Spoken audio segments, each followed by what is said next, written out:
I've heard so many people say that they want love. They want unconditional love. They want to be in love. They want to find their twin flame. They want to find their soulmate. They want.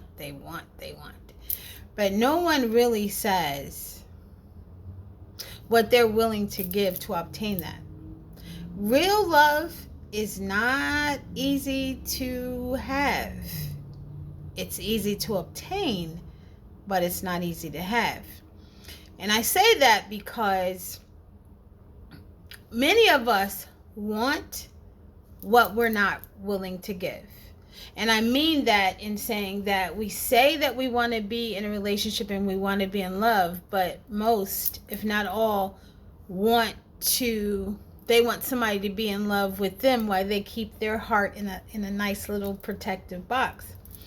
I remember I got a lot of dating stories, so that's my point of reference. So I remember there was this guy that I was dating, and we got along so well. Like, we got along so well. We got along so well. That's just all I could say. Come the third year, we just start going at each other, right? And I remember him saying, I thought you were the one, but I was wrong. And I remember me saying to him, I don't even know who you are. Why? Because we always put our best foot forward in the beginning. We're just like the perfect person. We want to know what the last person did to you, so I don't do that to you. It's always just so great in the beginning. But the problem is that it comes a time, they say it's like the third year into a relationship is when things get a little challenging. And it happened to be true for me and this person. But that's when you fight for it. You know what I mean? Like, if it's really meant to be, that's when you dig your toes in and you fight for it. You don't give up, and you don't say, oh God, I don't even know you.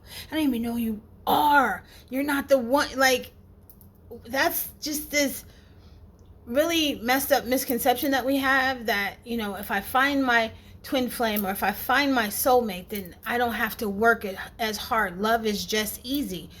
No. As a matter of fact, when you find your twin flame or you find your soulmate, it's actually harder. It's actually harder because chances are you have you might have something from a past life that wasn't resolved, and now you've come together in this life to resolve it. Or that person came back to see if you have learned to stay away from them. Many of us have not. Many of us don't learn, right? And then another thing that I think in relationship, we think if it's not hard, then it's not love. Like, if you don't gotta fight for it and argue, then it's not love. It's not passionate enough. Yeah, that's bad.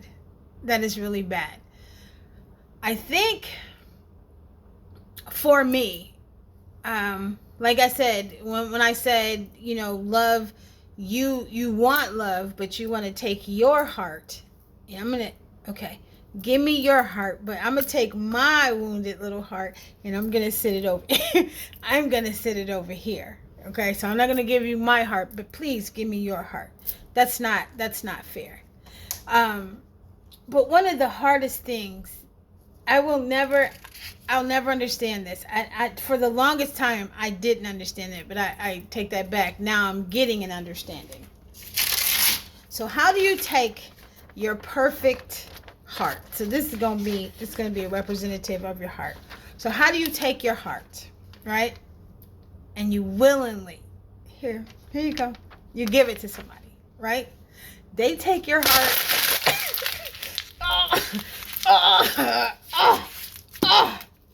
Right? They just demolish it, okay? So how do you then uncrumple? This was your perfect heart. You uncrinkle your heart, okay? and you willingly give it to someone else to possibly do that again. Wow. That takes work. And I will never understand people that get out of a relationship and hop right into another relationship. Like, you are brave. You are brave. But how do you learn whatever lessons that you were supposed to learn from the last relationship? I think you have to take some time to evaluate, like, man, like that what just happened to my heart was a little much. I don't know if I can do that again for a while. We have to be honest with ourselves. A lot of people are of the mindset that, the best way to get over somebody is to get up under someone else. I don't. And we will have a discussion later about exchanging energies and ways in which we transfer energies. That's not a good idea. It is okay, ladies. It honestly is okay to take some time and heal. Take some time and heal, because I promise you, if you don't learn the lesson from this person, you will revisit that lesson over here. And you'll have your crumpled up heart trying to give it to this person, and imagine what he gonna do. Because your heart ain't healed, okay? Your heart is still, a piece of your heart is still over here with this person. So imagine what he gonna do to it, because you're broken. All right? So we got to take some time, ladies. Got to take that time, ladies, to rebuild yourself. Love on yourself. Love on yourself. That is another thing, and this is huge. If you don't fully love yourself, if you look at yourself and you judge yourself from a critical eye, if you don't look yourself in the mirror and just be like, I could kiss you. If you think you have flaws and imperfections, guess what? The person that you're dating is going to make you believe you have flaws and imperfections. Right? So, it's just little things. We have some work to do, ladies, but I'm in it. Like, I'm in it. Like, a friend of mine contacted me the other day and was like, oh, you should start a YouTube channel. And to me, I took that as confirmation that this is something I always wanted to do, but I took that as confirmation that now it's time to do it. So I am in here. I am so excited. And don't forget, you guys, to subscribe and hit the like button. I'll talk to you soon, loves. Peace.